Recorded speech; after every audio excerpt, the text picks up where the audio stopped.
man hides inside a cart used for transporting cash in the casino. Shortly after, casino staff transport the cart to the vault. Meanwhile, a teammate disguised as a maintenance worker sneaks into the server room and attaches a jammer to the surveillance signal lines. The teammate outside successfully hacks the system, freezing the security footage of the vault. Jack takes the opportunity to climb out of the cart, reaches the lock mechanism of the vault door, and fixes an explosive to it. The supporting teammates crawl through the elevator vent to the top of the shaft. However, the shaft is filled with a grid of laser sensors. They secure cables to their bodies as the teammate outside activates an electromagnetic pulse, instantly plunging the entire casino into a blackout. With the lasers deactivated, they toss glow sticks down for light and rappel rapidly. As soon as they land, the laser grid resets to normal. Reaching the vault, they tap on the door to signal Jack.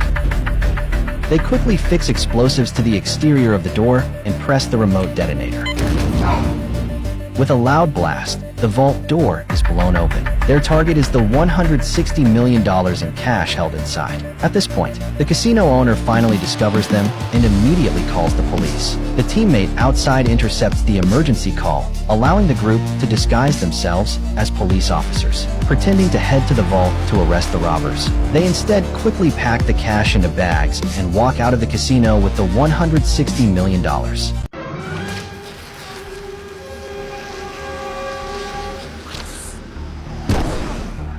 To shake the assassin, Ethan burned through the only pair of pants he had left. But as a field agent, he's mastered the art of taking what he needs without being noticed. He grabbed a random phone no one was using and managed to contact headquarters. That night, at the designated pickup point, Ethan got into a black Lada Niva. This vehicle was the standard ride for the Minister of Field Operations. The doors were reinforced with embedded titanium plates, capable of stopping 7.62mm rounds. But just as his superior finished briefing the mission, the car suddenly came under attack. The vehicle lost control and plunged straight into the river. The assassin on the shore kept firing.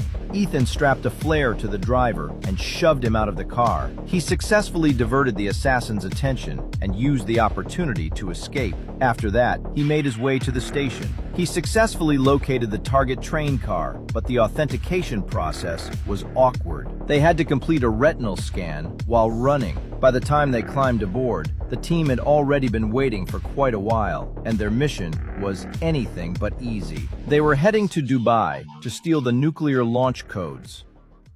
A man reaches into a refrigerator when an assassin suddenly lunges at him. He realizes instantly that his cover is blown. He starts hurling cans like weapons, driving the attacker back in pure chaos. When the assassin gets too close, he delivers a brutal kick and slams him to the ground. Then Dan casually grabs a pack of diapers, walks to the checkout and pays while everyone around him stares in shock. As a former elite assassin, Dan knows this is far from over. He slips back home without making a sound and rushes to the stairwell. Hidden there is a long travel bag stuffed with weapons and expired passports. To protect his wife and kids, Dan immediately calls his all-powerful partner, Augie, and tells him to prep passports for the whole family. At the same time, Dan finds his 2 kids and his wife, Jessica. He tells the kids they are going on a trip. He gives Jessica no real explanation. It is already too late. The assassins anticipate his move and set up an ambush to wipe them out at once. Just then, a bus passes by. Dan vanishes into its shadow. When the assassins reach the garage, Dan starts the car and takes a different route. But they didn't go far. The assassins chase from behind, trying to force him to stop. In a critical moment, Dan jerks the wheel at an intersection and dives into a narrow alley. That is when it hits him. These enemies always know exactly where he is. There has to be a tracker on the car. To lose them for good, Dan drove to the garage of his workplace. The moment he is inside, he checks the vehicle, lifts the chassis, and finds the tracker within seconds. To avoid suspicion, Dan quietly transfers the tracker onto the car of a coworker who loves attention. The coworker gives him a knowing look, floors the gas, and rockets onto the highway, successfully lured the assassin away. With the threat temporarily gone, Dan drives his family straight to Las Vegas. After a long and exhausting journey, Dan and his family finally arrive in Las Vegas. To ease the stress, he books a presidential suite and even arranges a romantic candlelight dinner. Everything feels perfect, but when they return to the room, a red laser dot is already locked right on Dan's forehead.